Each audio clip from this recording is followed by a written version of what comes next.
Hello and welcome to another episode of A24 on the Rocks, everyone. I'm today's host, Eric Kiska, and we're reviewing Cole's favorite A24 film of all time. That's the 2018 horror comedy Slice, starring Zazie Beetz, Chance the Rapper, and Chris Parnell. But first, as we start every episode, we tell you what we're drinking. I'm drinking a good old-fashioned cherry Coke on the rocks. Kelly, what are you drinking? Hey, speaking of cherries, and also just, you know when you like run out of things and then you just have to like pull from the back of your ideas for like the idea for like a movie or like for maybe in your fridge, if you've run out of other drinks, you have to find what's buried in the back there. And I found something. It's a cherry lambic beer by Lindemans called a Creek. Cherry lambic beer. Do you guys know what makes something a lambic beer? It's a sour. It isn't too sour. I guess the yeast for a lot of beers is like picked out, and then Belgian? for lambic, this is just pure wild yeast that's just made in there. This has been in the back of our fridge ever since a party that I think Eric's parents hosted, and then we got thrown all the rest of the beer our way. Yes, I remember And the that. bottle itself looks like it's like a mixer, but it is just a beer itself. It tastes like carbonated cherry juice, I guess, with a really small amount of alcohol in it. I guess when I say sour, I mean that it often is those wild yeasts that you're talking about can often be, like you just said, have that fruity flavor to it, where in this time it happens to be cherry. Sometimes it's very dry sours. That's what it is represented as. So that's Sure. Yeah, and I like the sour beer. I would say this one's all sweet. Bold, sweet cherry.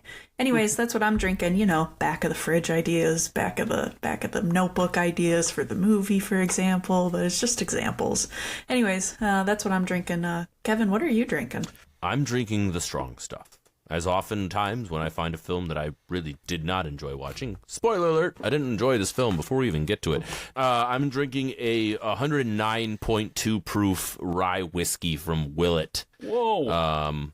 It's a rare release, but it's 109.2. Yeah, 109.2. That's a lot. So that makes it 54.6% volume alcohol. I want to get drunk. I'm already, I'm well on my way, but like this film was just so terrible. So we're just going to be a little sauced for this one. So cheers, folks. That's fair. Cole, what are you drinking? I'm drinking a delicious Colorado-based whiskey that is a Broken Barrel Reserved Oak series. It is, I really, really like it. I picked this up out of a whim, and it is quite Out of delicious. a whim or on a whim? I mean, is that On a whim, 115 in a whim. proof, Cole? Yes, it's 115 Yeah, so proof. it makes my 109.2 look like pansy stuff. Oh, yeah. So, Cole's like, I'm just going to casually overshadow Right, that. yeah. I'm talking about drinking stiff stuff. yours is only and he's just 109? I'm drinking cherry Coke. Guess it's good that I'm hosting.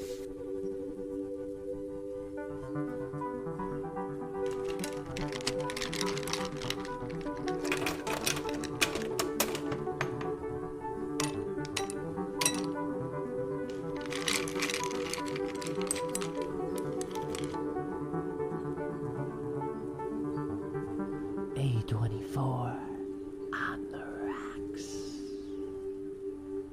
As I said, tonight we're reviewing Slice, and this film was put into production way back in 2015 by a man named Austin Vesely, who had directed several Chance the Rapper music videos. So there you go, you got your tie-in there. Vesely wrote the screenplay to this film and convinced burgeoning Chicago rap star Chance the Rapper to be in the film as well. By August of 2016, production began in a suburb of Chicago in Joliet, Illinois, and by October of 2016, A24 had acquired the rights to distribute the film. They also somehow convinced famed movie soundtrack composer Ludwig Göransson, along with Nathan Matthew David, to compose the music for the film. That's right, that's the same Ludwig Göransson who recently won an Oscar for composing the music for Oppenheimer. He did The Mandalorian, Tenet, Venom, Black Panther, and many more huge Hollywood films/TV shows. In the run-up to this film, it actually had a very unique marketing campaign as it spoofed logos from pizza chains such as Little Caesars and Domino's for promotion. But it would eventually be released straight to streaming services in September of 2018. So, I mean, this seems like a film that had everything going for it. Big rap star, Zazie Beetz. I believe Atlanta was already out at the time, so she was kind of a star. And I don't want everyone to give their final reviews yet, but let's start with Kevin here. What the fuck went wrong? Oh my God, where to even start? It's like, so we've seen a couple of these films in our past, well, at least I have. So these, I'm talking about films that feel surreal and comic book like as you're watching them. So Scott Pilgrim comes to mind. What's the Zack Snyder films? Someone help me out. 300? No, Punch. well that's there was What the is that comic one? book Zack one. Snyder. Sucker Okay. Punch. Sucker Sucker Punch. Punch. The Spirit is another one that comes to mind. Anybody who can think about it, a film that makes a comic book or a surrealist scenario feel real life. And it But does this it isn't well. based off a comic book, right? No, I know, no, but Yeah. I'm trying to say like what the yeah. vibe felt like, what they I were got what you're going for that felt Stylistic so short. Like Like, it did I was. miss That really that in my pop research? art.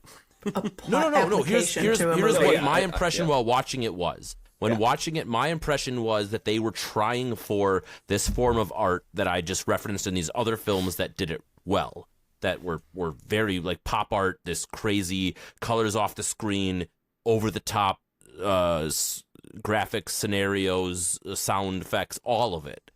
And it just was bad. Like they tried to do this elevated version of this comedy horror, and it just fell so flat that you could tell at the end of the day that it was someone who only had experience directing music videos and tried to make a feature-length film that was 124 minutes or 100 hour and 24, and it was just hard pressed to find anything from start to finish. So I don't even know what my initial impressions were. Basically, they were trying really, really hard for something, and every time they were trying hard, it fell flat at almost every turn, from the dialogue to the cinematography to the effects to the even the acting in some places. Like all of it was just hard to digest as I was watching it.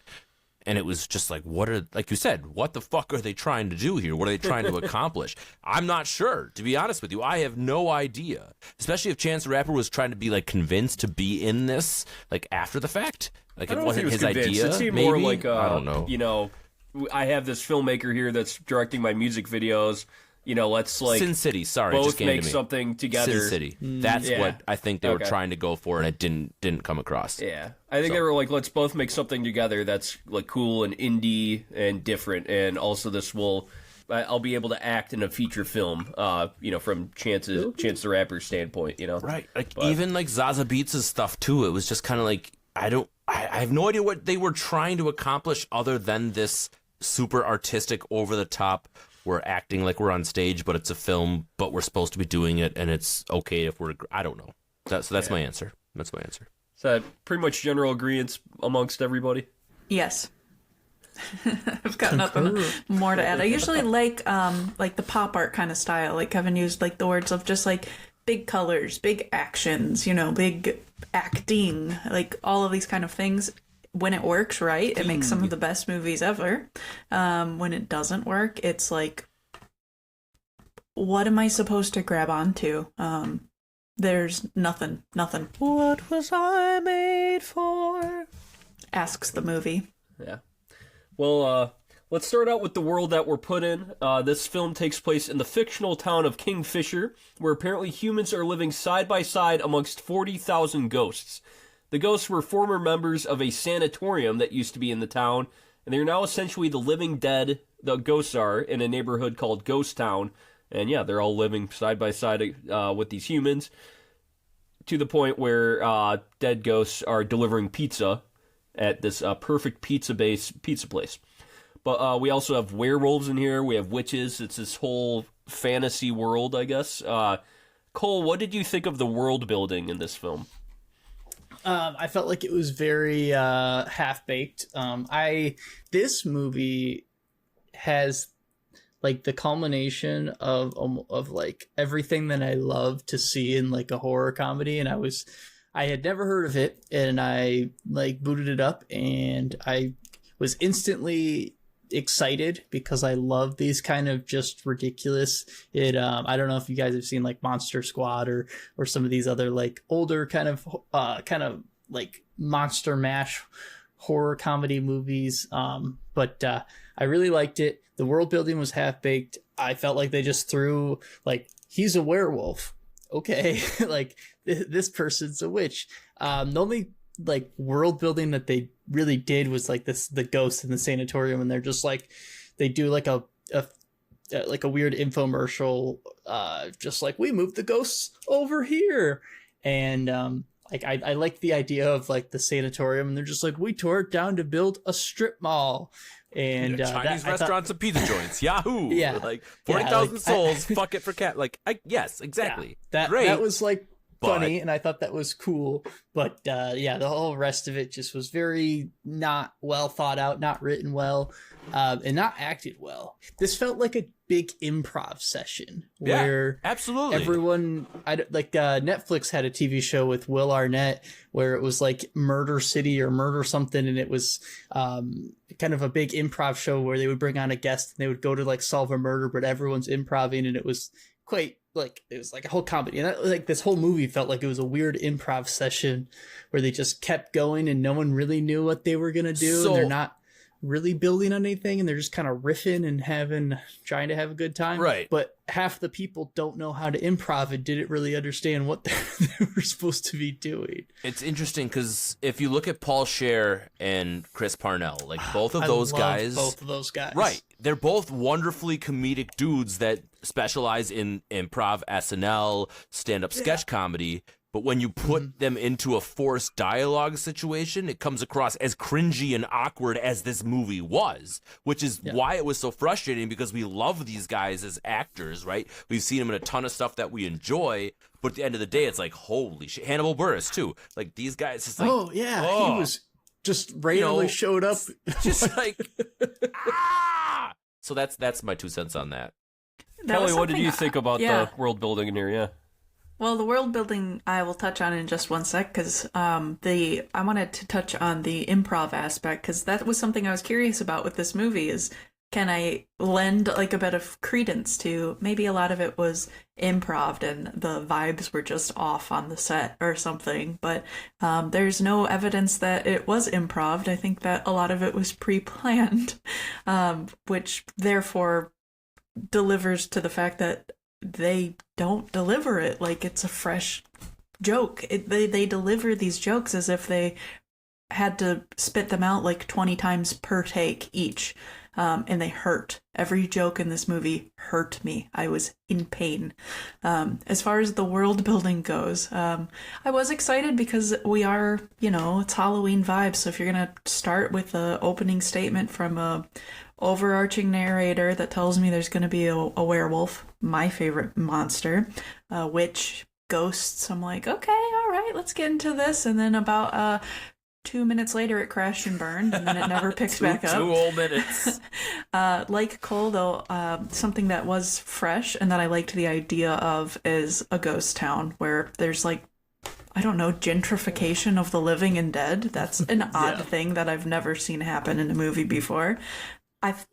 But after that infomercial, they don't really, expound on that anymore. That's the only like aspect that's kind of fresh and different. Everything else is just a jumble of like crazy stuff that never ever stops or builds, and just like it's like introduces one thing for 1 minute. Now let's introduce another and another and another and another. And maybe I only like the idea of the ghost gentrification because it was the first thing that was thrown at me before it was pushed over for the next new thing. That could have been cool. And then they're just like kind of vibing in the background a lot when people are talking. And it takes a few scenes until it's like, oh, everyone sees the ghosts also. They still live there. They're not just background characters.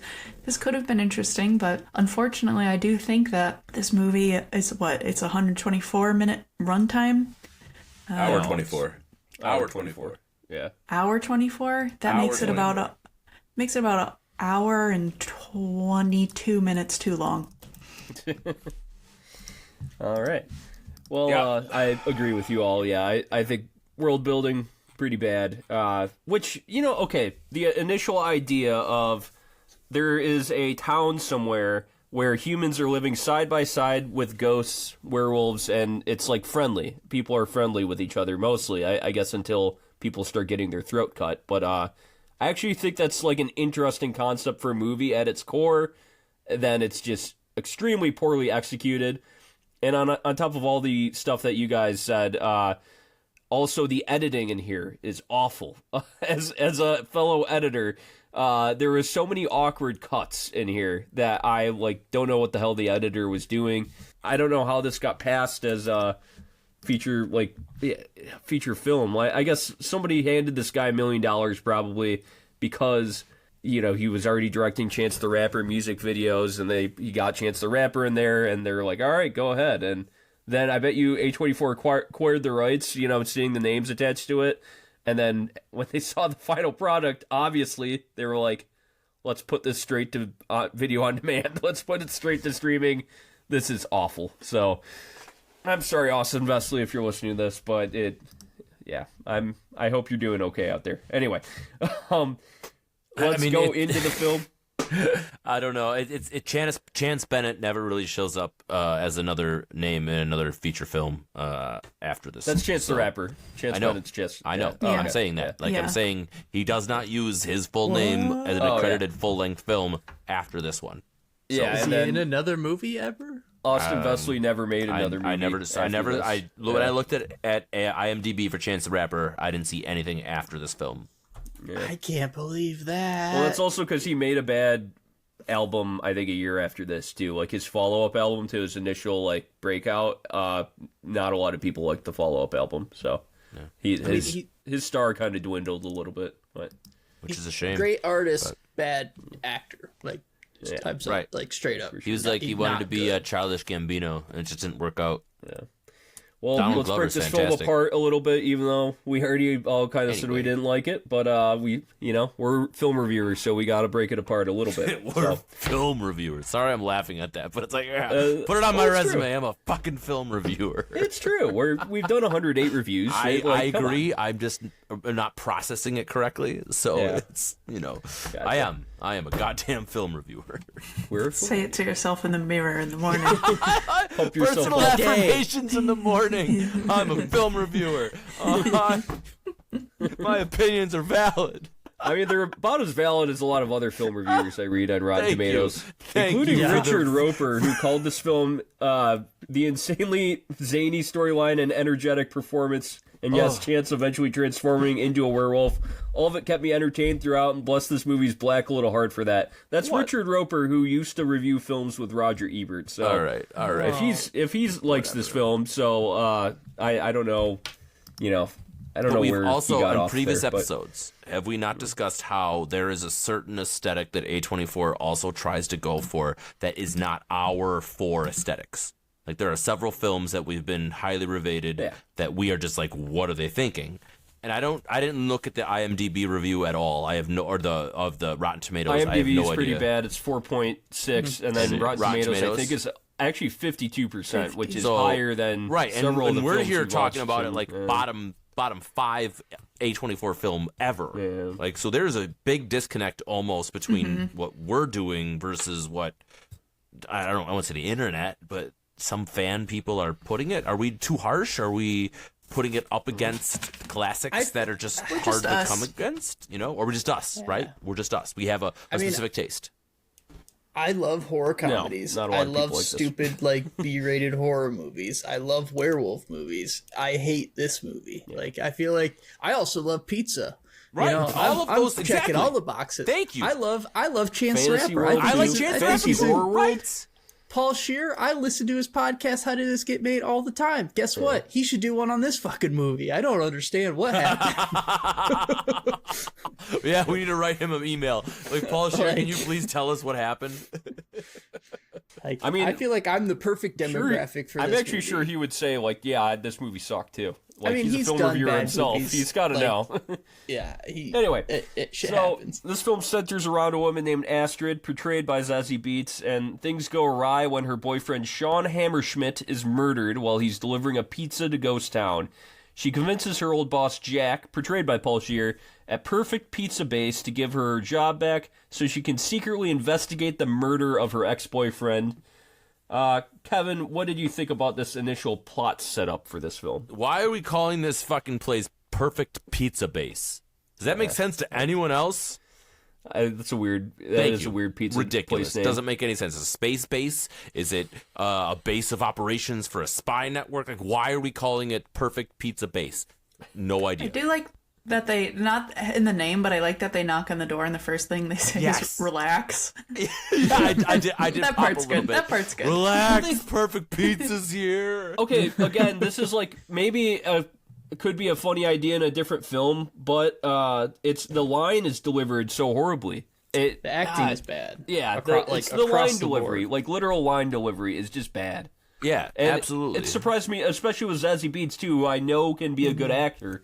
She's Her very line good. delivery, it seemed like the director just like had her do one take and was just like, yeah, that was fine. Yeah, let's move on. that, And- or the dialogue that she was given was literally that bland that she had no other choice but to do what she was doing. Like some of those interactions, especially with her and Chance on the one-on-ones, like it was painful to watch them to try to interact with each other. And I don't think it was the fault necessarily of either of those acting jobs. Like there's nothing you could have done with the dialogue that you were given that you could have done to really make that compelling outside of like emoting like a crazy person and stabbing somebody. Like I don't really know what else to do with At that. points, at least with Zazie ridiculous. Beetz, it almost seemed like she knew the lines were bad, and she was delivering them like half-assed a little bit. Like she No feel idea. like This she read the paycheck has script as, already like, hit I my don't- bank account. Yeah, like I don't and really care about this I'm film. just doing this. So, Like your theory, Eric, is like it's like the one line delivery, and then they're just like cut it, ship it. And my theory is like they had to repeat every single scene like 40 times, and by the end It's of it, one or the other, right? it's one or the other. But that's my ongoing theory. So I guess are we all saying the initial plot setup failed because of this poor acting, poor writing? 1000%. Like, Yeah. there was no investment from Jump Street. But Yeah, also for sure. stupid plot. Why did you have to get your job back to investigate the murder? Yeah. That's Can we a talk weird- about the guy with yeah. the eyeballs that pop out? Is he a ghost Yeah. or is he not a ghost? He's a ghost. He is the He's a ghost, ghost. yeah. Yes. Yeah. But also, we don't know that as viewers, Right? right? We have no He's- idea No. why. Like it's, He's you need to Large set that up. Marge from Pee-wee's Big Adventure. Thank you. Yeah, right. And Large Marge is a ghost. Large Marge so sent ya. fucking perfect. But that movie made ghosts look like creepy and awesome. That's This where one, Large Marge lives, actually, in Ghost Town. Town. Yeah. Again, great concept. Someone needs to make this better. If you're an aspiring screenwriter, director listening to this, remake this film, call it I something just think different. they should just leave it alone. just leave it alone. You're aspiring. Don't try to remake Don't it. touch. It's fine. No Dutch. Yeah, all right, fine. That's probably fine. I guess really so. bad. The other person on this case is an investigative journalist for the Kingfisher Chronicle, and it's a woman by the name of Sadie Sheridan. Kelly, what did you think of Sadie? Sadie sucks. Everyone sucks, but Sadie, Yeah. she is like, I don't know her purpose, and She's like if a SNL skit tried to make a investigative journalist. We need to have investigators. I'm on the case. You've taken Yeah. them serious. They're reporters. You have to take them serious. there's many parts of this that I'm like, because like you get to the point with this movie that so much is cramped in here, absolutely pushed in between as many things as possible. So I'm thinking of it like it's not Sadie's fault, but it's the first thing that I'm thinking of now. I'm like, remove the whole Sadie side of it, remove all of that, and then let me work with what's left. So it's not even maybe like that character's fault that she's getting the brunt of this, but ooh. I just don't even feel like she's a necessary character, and I could have done without. And a lot of it is so much like predictable, like she's the journalist, so everyone in town hates the journalist, and it's like eye-rolly. Drove me nuts. I don't talk to no journalist. So if you think her character is pointless, what do you think about future Stranger Things star Joe Carey's character? Most pointless character ever. What is he doing? Like, don't know. He's taken lots of photos, but there's also the scene where they're at like the whatever place they work, news place, right? And he's like got a cup of coffee and is like her boss and telling her about what she's got. Is he her boss? No, that was or a is different he guy. No, it was him telling her to like do the sports or something, cover sports or Yes, something he's like like that. her Because the boss messenger. weirdly, but they also talk as if that they're just both freelancers, but then they're in the office together, and now she has to run the sports beat when everything just got good. Was he supposed I to ever definitely saw? saw- Was that the whole thing? Never saw know. one photo. Like I was His waiting for, character like, showed up not long after the like overture music first started for this movie, and I was like, okay, they're trying to be Stranger Things, and then he popped up, and I went, there's the guy. This is post Stranger Things, right? This 2018 is this, so, and Stranger yeah, I Things think so. is before that. 2016, I think, is when Stranger Things was really big. Yeah. Wow. But Time flies. That's when it first came out. Yeah. Yeah. Crazy. Well, I think Stranger Things also releases seasons once every like 2 or 3 years, though. They're not like an every year type How of many thing. seasons are we on? 5? Five? Yeah. I stopped watching after 1. I got to 3. I've watched it 4. all. There's only 4. 4. Yeah. Yeah. Yeah. I watched them all. Anyways. Yeah. I digress. Anyway. I digress.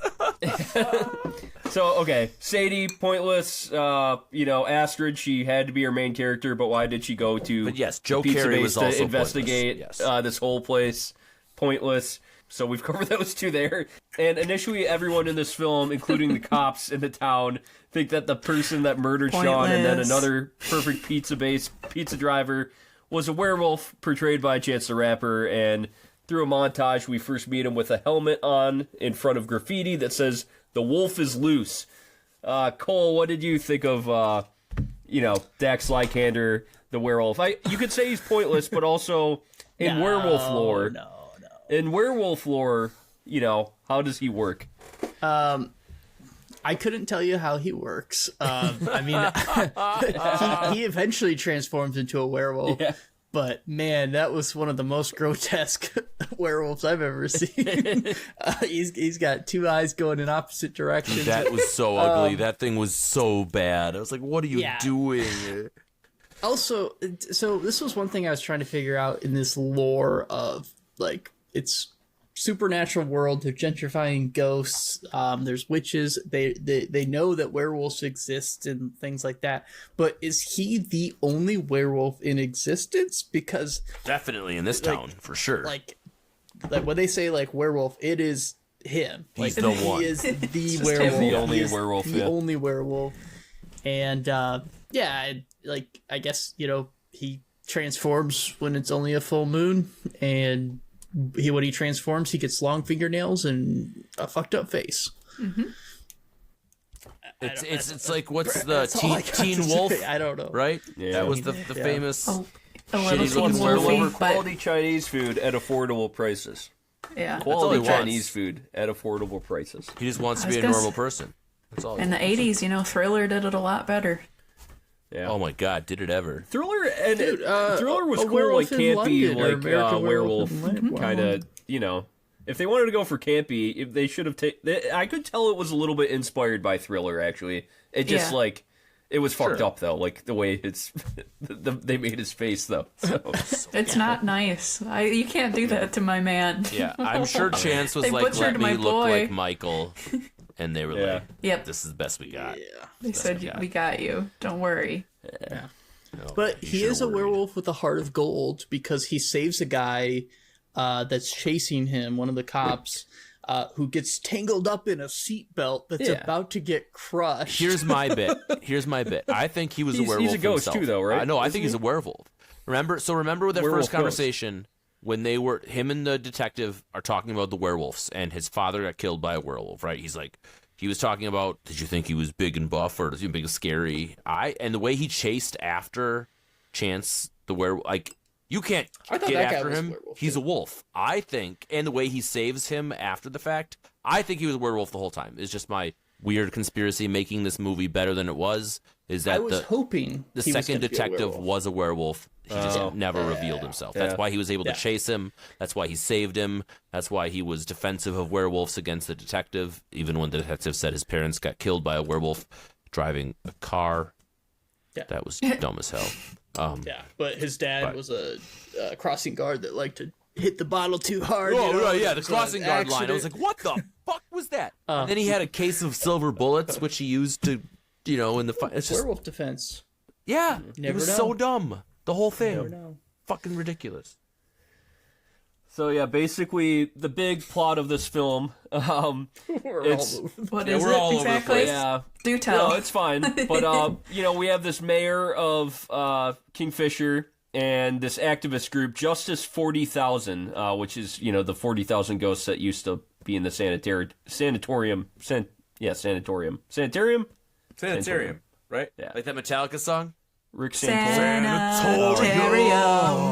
So, basically, the mayor is taking money from Justice 40,000 to essentially look the other way as they secretly try to destroy Halcyon Square for reasons unknown. I guess we can just skip right ahead. They're trying to destroy it so that they can, open a... Well, the gateway to hell is already there, right? But they're trying to get it so that the ghosts can get pushed down into the gateway to hell, and you're right. It what? opens up some kind of it opens up a portal from hell so that the devil can come up from hell and take over the world.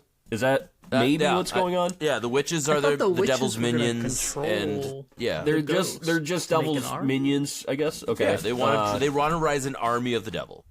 Okay, yes, that's it. Yep. In order to take over the world. Good question. I don't know. And impose a HOA on the community? Yeah. Sure. Not clear. Which is probably a problem. I guess, okay, Kelly, what better way could this have been done? The initial plot of the gateway to hell and everything. Make it better. This is Is there a better way to do it?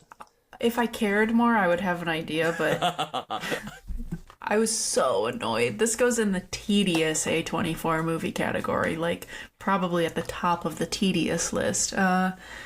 First of all, why did they have to make the group that's advocating for the rights of people who have been displaced are a bunch of witches who are evil and are paying off the mayor? That's an interesting thing. An interesting choice that I feel reveals more about the writer than they're probably ready to have a conversation with themselves about. So I could see maybe it being some social commentary, the people that lead nonprofits are actually some of them are evil. Yes, But, super deep metaphors in this one. yeah. Maybe Maybe make it even worse. If they were trying to go for elevated metaphors and they fucked up that bad, it would make it so much worse. Yeah, they definitely. I don't think they were, but yeah. Well, I think it's a thing of Sorry, Cole. Go ahead. No, I was just gonna say, what's the metaphor for the mayor's paintings? the tri-tit boob alien demon? That was just comic relief. know. That was just comic relief. Just kept happening. I bet you Chris Parnell back. thought So up much of of this that, movie on was the I did fly. like that he was comic how relief. How embarrassing. Let me cover the face and leave the tits out. But I think that this is a case of, and I'm not saying I'm not a writer, but you start with maybe your end goal. So we just revealed the fact that what is their goal, right? Open this portal to hell, which is already open, by the way, and then do what? It is open. Yeah. So, But maybe so people can't pass through it. I don't know. What's their end goal? What's their crowning achievement? What's their motivation? Start with your your motivation of the character, and then write backwards. How do they get to that end goal? How do they get interrupted on their way to that end goal? There's nothing there. It's almost like he directed a bunch of music videos and had no idea how to develop an actual plot on a full feature. I don't know what the end goal for the Justice 40,000 is. I don't know what the end goal for these witches are. Maybe if I'm going to rewrite it, maybe they're going to sacrifice themselves in order to raise a devil. Maybe something like that would be kind of dope. So maybe but they have to do it in just the right way and get a pentagram written along the geography of the town. Here's some ideas that I'm throwing out on the writer's room. I don't know, but we got to start with an end goal. We and then should write rewrite backwards, this film, I think. guys. No. No. We're not rewriting or remaking this film at all. Yeah. I'm just saying, if I Monster Squad. was there in the time, maybe in the writer's room or something, I would have been okay, you've created kind of this complicated world where, you have humans living side by side with ghosts, there's a werewolf, witches, we have a fantasy world where humans are living side by side with all these paranormal creatures. Simplify the rest of the plot. That's what I would do. Just simplify it and maybe get some better jokes in there. And, like, you can still center it around some pizza place, but, like, I actually almost like the idea of a pizza place where paranormal creatures and humans are, like, delivering pizza together, and then maybe one of them gets killed, and I actually like the initial idea, maybe, of just trying to figure out who's killing the pizza people, you know?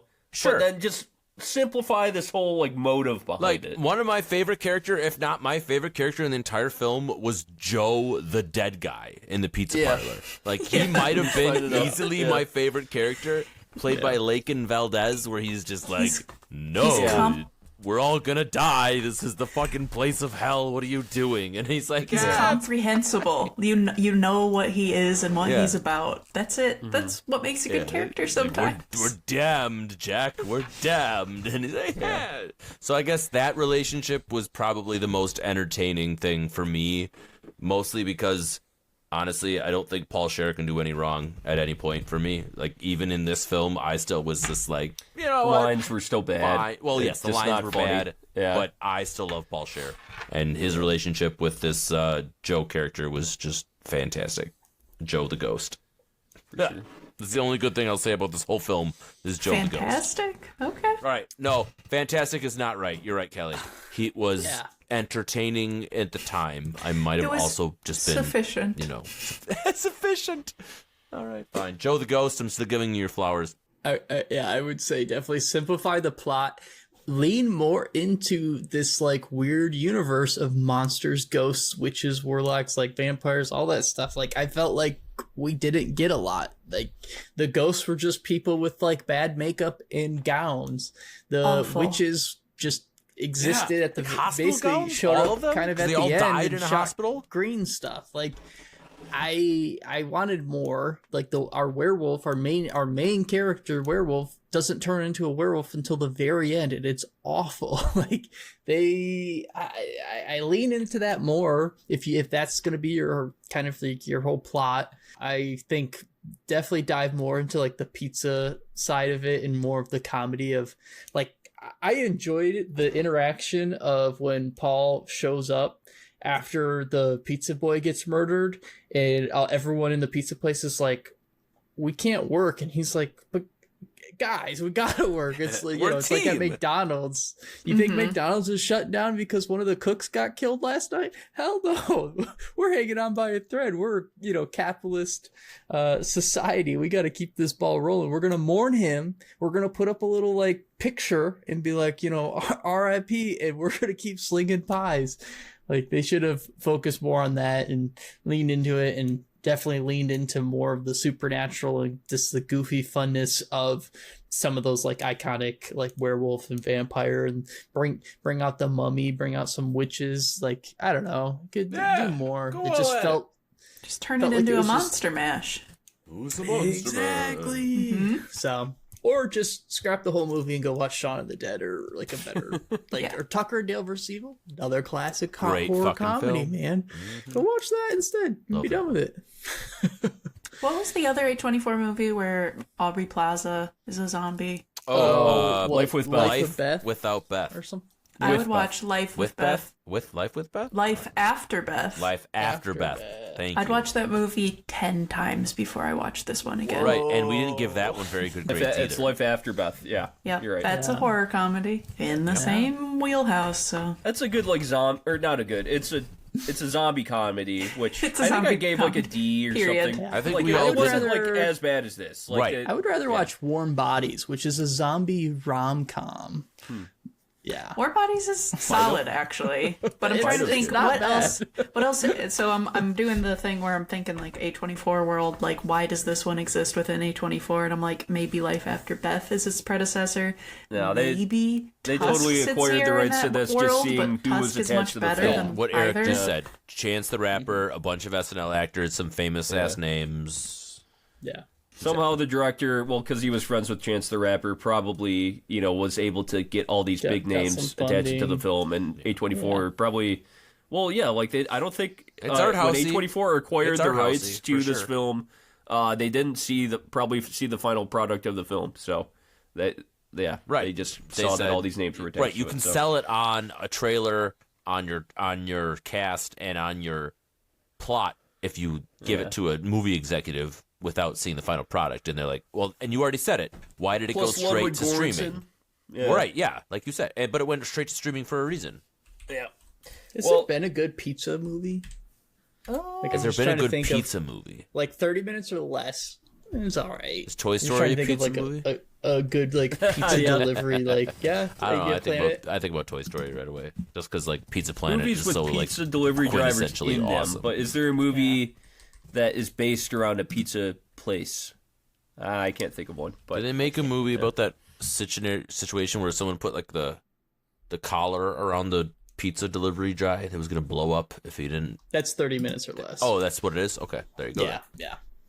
How about right, that? I didn't even know it existed. Well, let's talk about maybe the only okay thing with this film, and that's the music. Like I said, there's Ludwig Göransson, and we have this whole 80s aesthetic / 80s inspired music to the film. Kevin, did the music at least, was it good? Like, could you listen to the soundtrack on its own? Yeah, I definitely didn't. It didn't stand out as anything bad. That's for sure. I wasn't going like, what was that choice? Why did you do this? I had no idea about the background of Ludwig Göransson at all.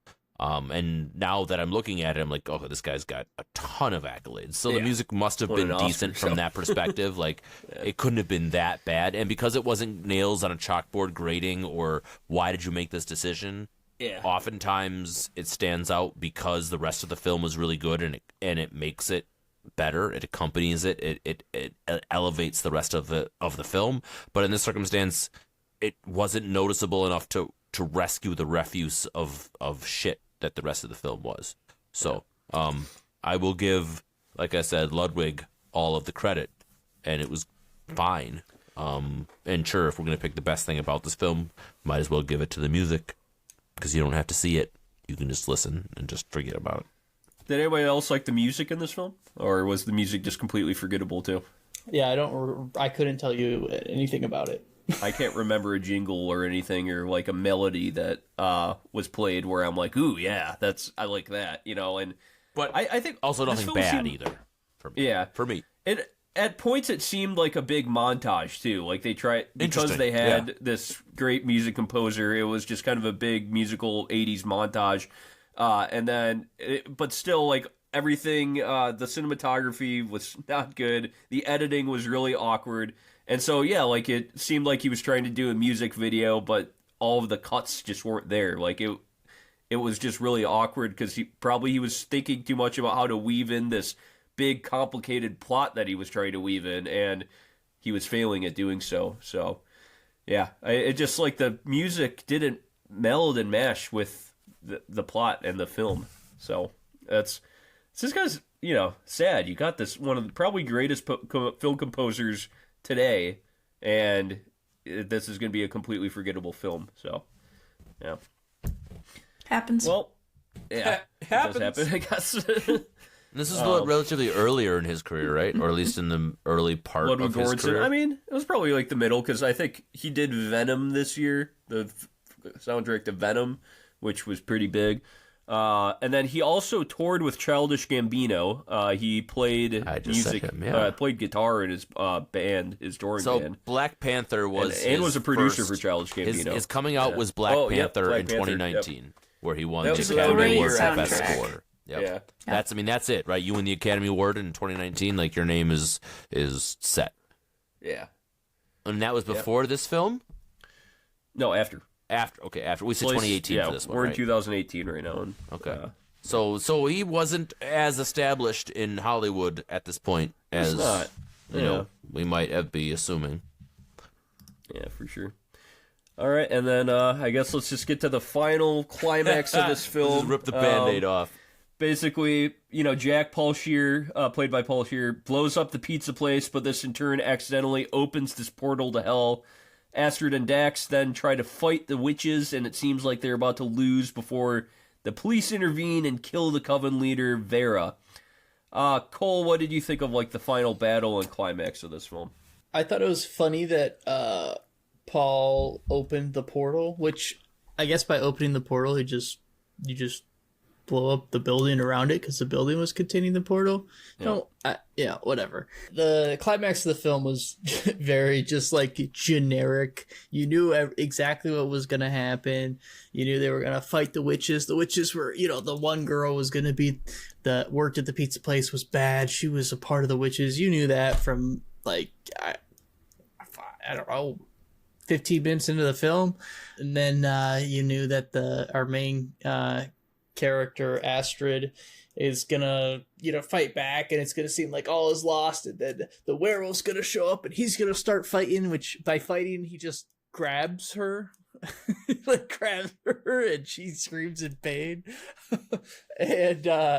And then she, turns on him, and you're like, oh no, he's gonna lose. And then the cop that hates werewolves, he's gonna show up, and instead of shooting the werewolf, he's gonna shoot the witch. And then, it's like the most predictable, boring ending ever. Like, all of the twists and turns were not twists and turns. It was just straight, like, if I could go out to the Mojave and you just get on the highway and it's 100,000 miles in one direction and it's never gonna move. So it was boring. It was uneventful, unimpactful. And like Kelly said, I don't understand what the goal was of the witches. Like, all the ghosts start rioting, so they're haunting everybody. Is that like them, the army of the ghosts being freed? Was just, I don't know. I don't really get it. It was not very exciting. All the special effects, makeup, practical effect, every effect possible was bad. Everyone looked terrible. Everything looked bad. The witch's powers were just green goo. The werewolf makeup was terrible. His eyes were like going in different directions. I feel really bad for Chance the Rapper for having to go through the prosthetic feature and then to look in the mirror and be like, yeah, I'm making a movie I've made. I look badass. Oh, wait. No, you don't. And then, like, the ghosts were just like, we're going to put white powder on your face, and then I'm going to draw with some, like, blue Sharpie, some veins, and you'll be a ghost.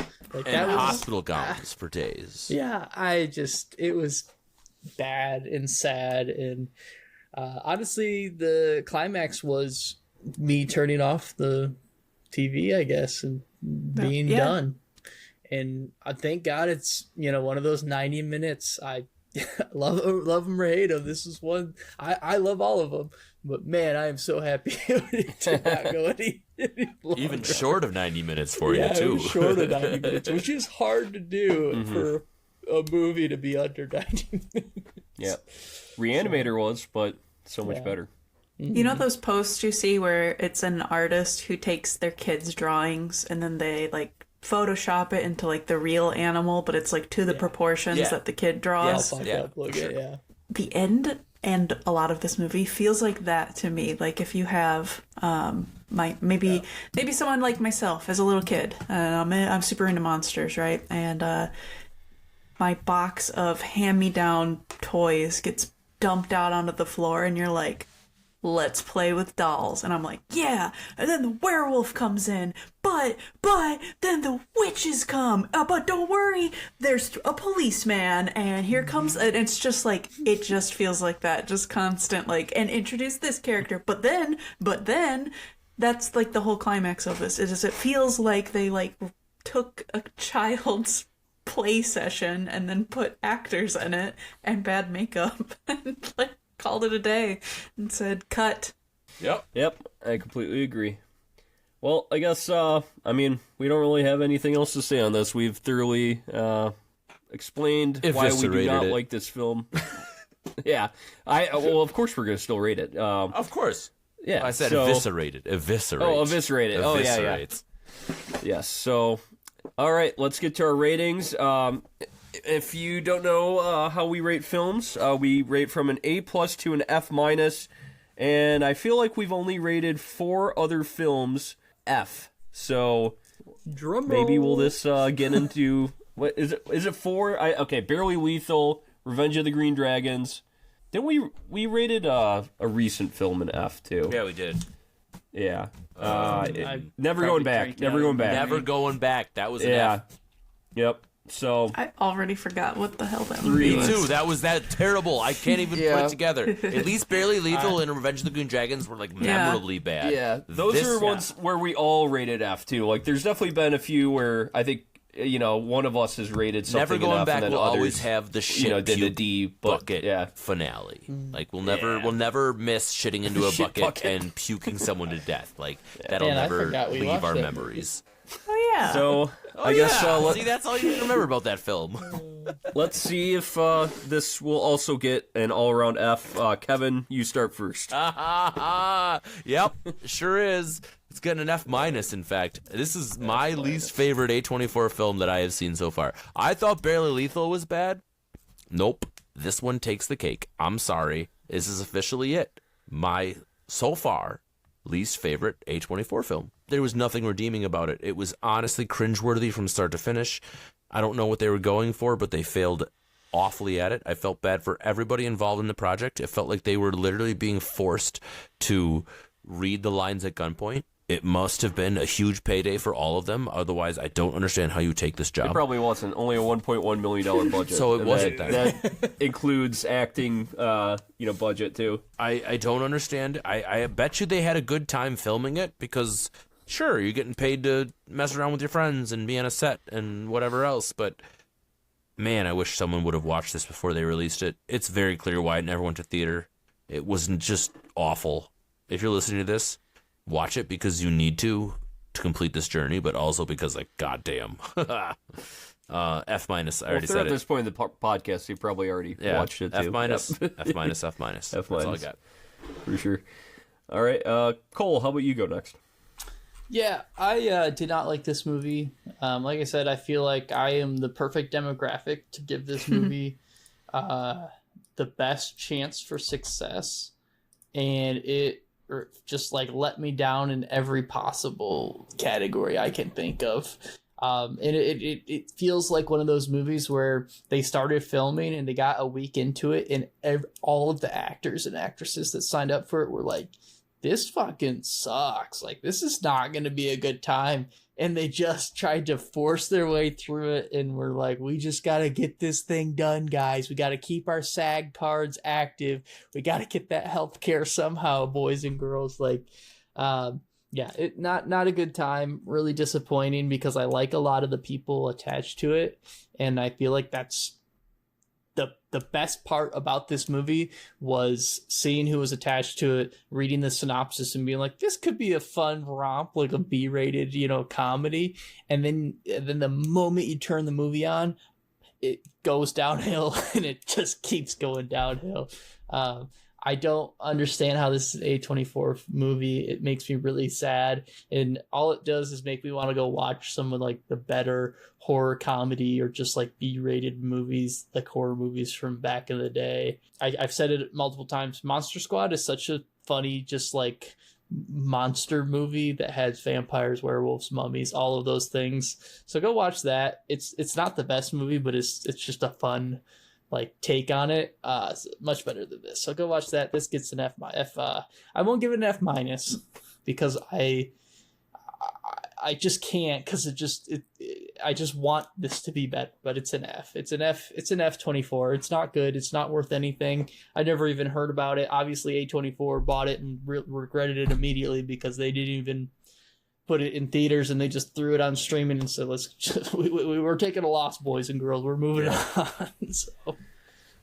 All right, I think I'll go next. I'll save Kelly for last. This was definitely one of the worst A24 films I've ever watched. The thing is, does it get F minus or F? Where I kind of stand with Cole a little bit too, and I kind of think that I give it some points for some kind of creativity with the plot / the world building. Now, maybe not the plot, because the plot got super contrived, but the world building, where I'm actually interested in this like world they're in, and then they just did nothing good with it. I actually would like, not a remake, but like I wish that they actually made this world into something that was worth watching. But either way, like that still gives me some points, I guess, for just actually thinking of a world I might be interested in. So I do think I'll give it an F instead of an F minus, but horrible acting, horrible editing, horrible writing. This was just a horrible film. And I guess that's probably why the writer-director never went on to make another feature film. So, there you have it. Kelly, what are you going to give it? There is a dead horse on the ground. I'm going to do my best to refrain from beating it further. I have 5 words. This makes the last hand smack the dead horse, right? This movie is tedious, unfunny, messy, ugly, and forgettable. Bam. F-. Let's F-. go. All right. 24. You know, sometimes 24. sometimes I feel bad for like eviscerating films like this because people did spend a lot of time making it, and at least the actors, I think, probably remembered lines for this film, and there was probably a lot of effort that went into it from many different people. But then I remember that's like $1.1 million just flushed down the drain. Yep. That could have been done. So many other things could have been done with that $1.1 million. Yeah, just because you put a lot of effort in does not make anything good. I've done a lot of things where I've worked really hard on it, and I looked at the final product and was like, man, I am not good at art. Like, I can't paint for shit. But here's... it just sucks. Like, no one's going to pay me a lot of money for it. Like, why is this film getting 54% or 4.7 out of 10? Like, we just literally ripped this a whole as one of the worst things we've ever seen. At the time, Chance the Rapper You cannot was trust probably... the tomatoes. No. Yeah. Chance the Rapper was like on the up and up as this huge rapper, and I bet you people wanted to like this just because Chance the Rapper was involved in it, and it was probably seemed cool at the time, and then maybe they didn't. This actually, quote I don't from the know if they Chicago actually watched Times says, "Slice is a schlock, but that's kind of the point. Yeah. But it has originality, and originality goes a long way." Well, no, doesn't. not long enough. It doesn't, Absolutely and it doesn't. Not in. Well, here we are, because we're comparing this against every other A24 film, right? So that's what makes it even harder to swallow, because we've seen so many good films that are in this category, and when we have to watch this and review it right next to it in the same exact lens, it's never going to stand up. Never, ever, ever. We're movie reviewers. We were movie we are, and that's where like some people will be like, well, you're just sitting at home, and I actually made a movie. Well, at least I didn't waste $1.1 million fucking dollars, dude. So I made a bunch of movies when I was in high school. I'll go back and watch them. They're all bad, but I convinced all of my English teachers to let me make a movie instead of writing a book report. Right, and you're guess like, what? right, They're yeah. terrible. Yeah. That was an option, right? You could either do the media aspect or write, because not everybody can write a paper. My buddies and I would get together. We did fucking Crucible. We did what's that? I did Macbeth when I was in high school. Gatsby. We did the full film of Macbeth, but like changed it into like a talk show. Kill a Mockingbird. I have all of them. They're all terrible. Nice. Like, I'm not a movie guy. I killed one of those. What do you mean? I killed a Mockingbird. The other thing is they got paid to make this film, so That's you'll their be payment. fine. They don't Like need you our said, respect SAG on top card of and it. healthcare. Yeah. You'll be fine. All right, well, thanks for listening, Our everyone. little review's not going to hurt anybody. Yeah. Thanks for listening, everyone. Next week, we're going to do our first blind ranking list, where we're going to do a blind ranking of the top 12 best cult classic films of all time. Stay tuned for that. And be sure to please rate us 5 stars on your favorite podcatcher and subscribe to us. Do it! And I mean, if you're listening and you worked on the film Slice, just, you can skip past the rating. I get it. You probably don't like us, but that's fine.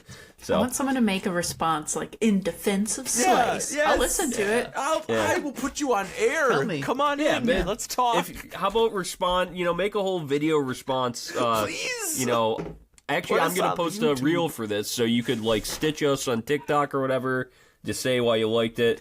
Also, do you believe cats speak English but choose not to? Leave a comment with your thoughts. I believe that cats speak English and choose not to. Sometimes when I look at my cat, I believe that for sure. But Yeah. yeah. Look at his eyes. So, thank you and have a good night, everybody. Peace out.